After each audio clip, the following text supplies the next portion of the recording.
In this episode of MPTV, we sit down with Haras of the Crazy Crab, a 3-location family-owned restaurant in the Greensboro, North Carolina area, where my mom's from.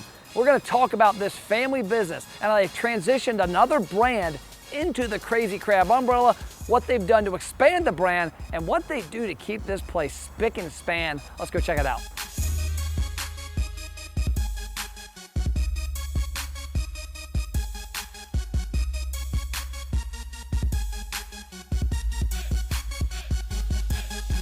What's up, it's Matt. We're back with another episode of MPTV. Now, we're in my mom's hometown of Greensboro, North Carolina. We're at the Crazy Crab. Haras, how are you? Good, how are you doing today, Matt? I'm doing amazing. So tell us about the Crazy Crab Seafood and Grill, and then tell us about yourself. Most definitely. Crazy Crab Seafood and Grill, we're a casual seafood restaurant. We've been here in Greensboro for about 10 years now. We do seafood boils. We do 4 different kinds of sauces, make them fresh in-house, and that's about 90% of our business, and we do it really well. And what's your background in the restaurant? Because I know it's your dad and you and an uncle? So my uncle and my father have been in the business for 40 years. They were up in New Jersey. They moved down to Alabama, bought some restaurants there, and then sold them, and we've been here in North Carolina ever since 2004. Cool. And I went to school here to UNCG. Oh. Did that. They needed some help in the business, came to help them out, and I've been here ever since. How long has that been? How long have you been? 7 years now. 7 years, Yeah. Okay. UNCG, I was talking about that. I know you went there. We were UNCG. talking about that. My family used to have a house on campus. So the restaurant journey is a little different though, because you said Crazy Crab. Originally you had another concept. Yes, so Crazy Crab, this is 3.0. We had New Orleans Bar and Grill we ran. That restaurant was 7 years under that flag. We ran another restaurant, NOLA Seafood and Steakhouse, Okay. which was a steakhouse restaurant. And then I bought another restaurant, Crazy Crab Seafood. And we already did seafood primarily, and I'm in the process of rebranding the first two to have one image going through. And then I'm like, hey, we own the name, it's a great name, the market knows it, we like it, we love it, so let's run with it. And here we are, we have 2 more on the board to open up this year and keep them going. So what attracted you to the Crazy Crab when you guys bought it? Was it the real estate? Was it the brand? It was a little bit of everything. We were looking in the similar market to go in there. It's established brand. It was favorable terms to purchase the restaurant, and it was the same food we already do and we understand really well. So, we're positioned best to take this over and run it. So let's do it. So what's your advice to restaurateurs looking at doing things like that? Because 2020. There's a lot of real estate available. There's a lot of restaurants that went away that aren't coming back, and there's a lot of people on the look. What are some of if you had to give some people advice on if you're going to buy something? Here? I would personally say this is the best time to buy a restaurant. There's a lot of operators that want to get out, but at the same time, you got to know the business to get in. You got to be ready to work. It's one thing my dad and my uncle taught me. You work all the time, and you're not afraid to work. When you need to put the work in, you put it in. When it's time to take it off, you'll be able to.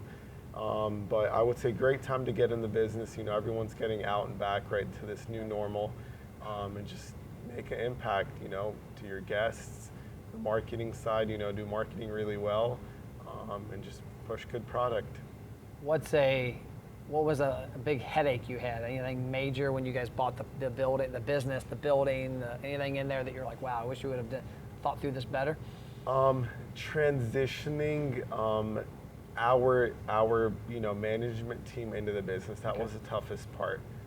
There was a certain way we did things, and we've always built from the ground up. We've never acquired anything. Okay.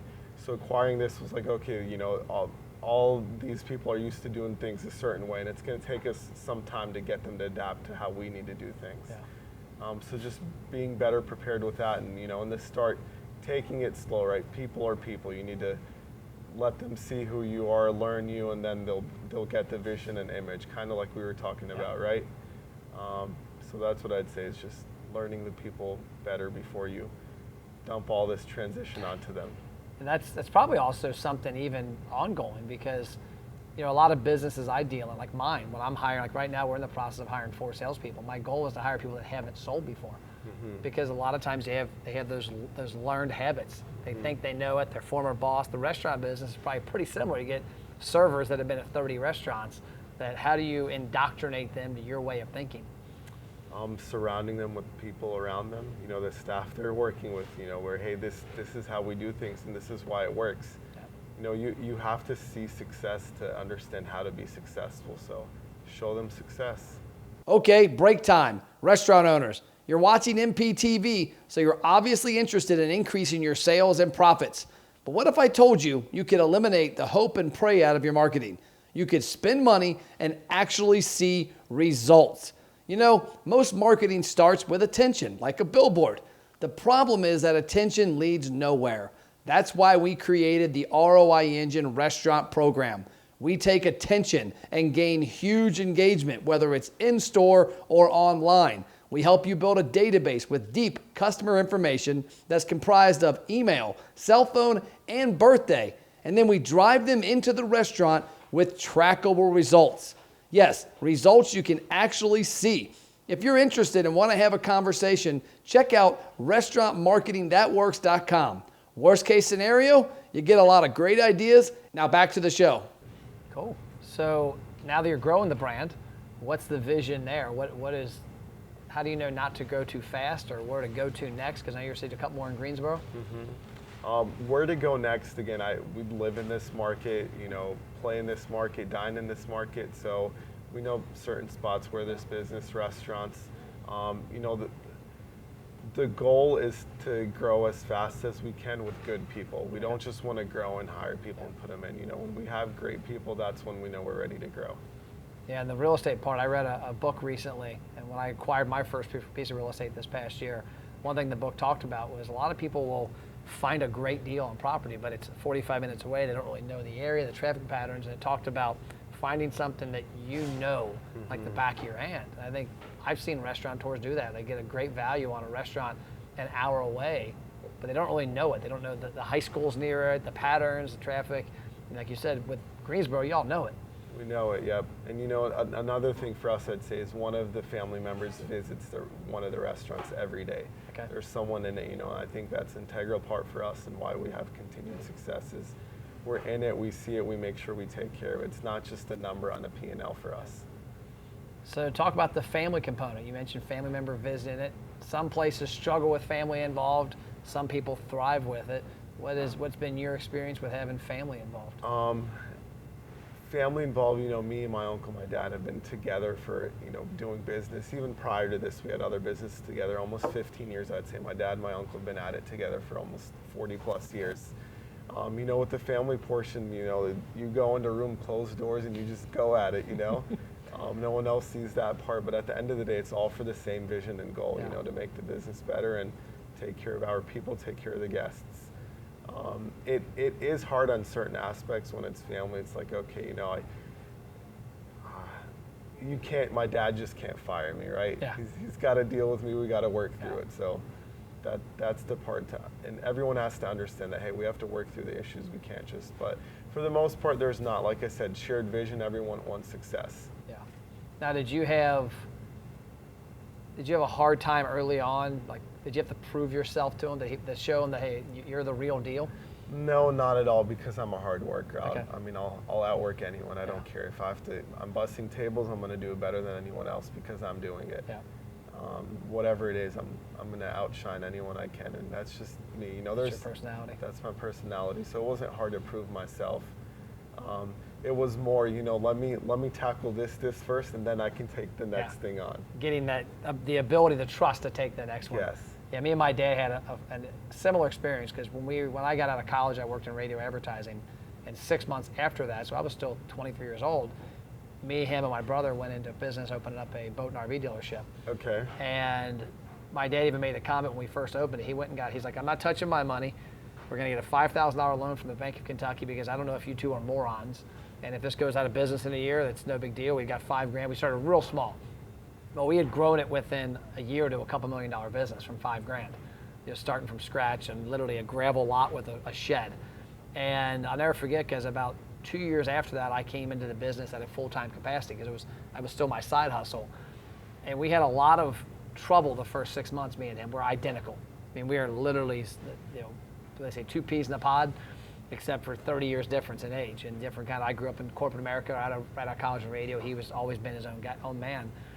But I saw that first 6 months that not only did he earn my respect because I saw what he was awesome at, but he saw like I was a hustler, and every week or two he would hand me new stuff. And it got to a point where we were like co-CEOs basically, and we did our own thing, and people were amazed because like, man, a lot of people don't have that relationship with their father. That I get it. Same way here. Yeah. So what about in the business? Like I'm looking around here, like when we walked in, I wasn't sure what to expect because I had never been in one of your stores. This is unbelievable.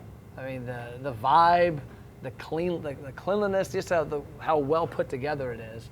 Whose vision is that? That's my father's, man. Okay.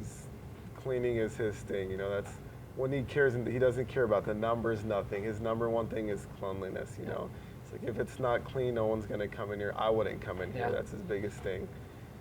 So every day we're on it. I mean, we have strict procedures to clean, to set up things.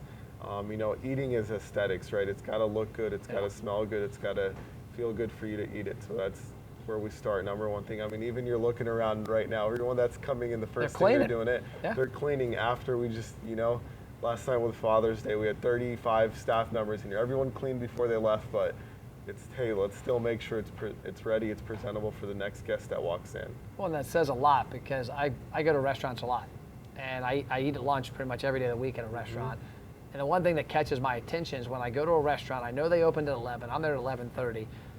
The toilet paper's empty in the bathroom, the ketchup and salt on the table are empty, there's French fries on the ground. It just shows me that one, they didn't close correctly, but then also that when somebody walked in, they weren't scanning it and looking at it. Indeed. What about the aesthetics from the design? I mean, just the look and feel of this place makes me comfortable. So the look and feel of this place, again, it was set up to be a comfortable, as mentioned, it was launched as a seafood steakhouse, and the look was to be, a little higher end, but very casual and comfortable to come in, where no dress code, nothing, hey, we want to grab a nice bite to eat, let's go here. We can come in, we'll enjoy the ambiance of the restaurant, we'll enjoy our meal, and we'll be back, at the same time. If it's date night, hey, we can dress up and we can still go here and have a great time. Love it. Now let's shift to the last question is the room over there, you've got a private dining room. Yes. And you were telling me the story because I can tell it used to be part of the patio. You built it up. It's gorgeous. It's got its own little private patio, which I thought was a cool touch. A lot of businesses have trouble expanding, adapting, and you saw an opportunity. So I guess tell the story and what kind of drove that and how it's went. Yeah, so we had a pharmaceutical client that they would book the whole restaurant, to come and have. And the way it's set up, they're not allowed to have any other people listening into what they're speaking about. So they came in, and it was getting to the point where scheduling, where it's like, okay, it's impacting our day-to-day business booking with you guys, but we want to do it. So they come to us, they're like, hey, we'll prepay for 45 days of events. They had a conference back to back. Can you build us a private room? And we're like, let's do it. We already know you already know us, you like the restaurant, you like our food, you like the service, so let's do it. So went out the next day, got our contractor, and we went and built the room for them. That's awesome because I'm sure it's generated a lot of revenue outside of that. It has indeed. It's great for private birthday parties. I mean, there's the TV in there. There's a game on. It's like no one else wants to watch it, so it's like, hey, go in here. Here's your room. Go at it. And so how quickly was it done? It was done in a span of 60 days. Wow. So, and again, we were pushing it, man. Like you mentioned, they had a conference coming up, and we had to get it going before then. So literally, our final inspection was the morning of, the day we needed to start using it. So all fingers were crossed that everything went well. I think it's important to really look at the bigger picture. A lot of times people look at, like a book I'm reading called Marketing Outrageously, which is an awesome book. I know you like marketing. He talks about looking at the back end of things. Like you don't necessarily look at you're spending this on the front end. What's it gonna pull 20 years down the road? And that right there is, I'm sure, it's pulling in day in and day night. It is indeed. And again, number one thing in business I've learned, I'm sure, is you always invest back in the business to grow it. If you're not growing, you're dying. Yep. Restaurant owners, did you know Matt has free online marketing courses that teach you how to successfully market your restaurant? Email support@mattplapp.com to get access to the courses and a free social media content calendar. Okay, so the final question of the podcast, I always ask, and you don't know what it is, unless you've watched or listened to the podcast, it's airplane mode. You know, you're an entrepreneur, it's a family business, you have multiple locations, a lot of times it's hard to turn it off. Mm-hmm. What do you do to put it in airplane mode to where maybe you get some time away from here or you get your mind right? Is to take a trip as far away from the business as I can. Okay. And even then, I have 2 phones. I take my second phone that I don't use. Okay. So everyone has that number, but they know it's like, hey, it's emergency. Emergency only. Okay. So that's how I turn off. But I say that, but when I'm out and about, I'm still at it. I'm seeing things. I'm thinking. Yeah. I'm like, hey, this is, you know, my wife's like, hey, we're on vacation and you're still working. Yeah. And I'm like, this is just how I'm programmed. I like it. Isn't there a song, I've got 2 phones? There so you've is. got 2 phones. Yes. Well, cool. I appreciate the podcast. Appreciate coming in. I can't wait to dig into some food later on today. Awesome. Excited. Appreciate your time. Well. Thank you, Matt. We'll see you next episode.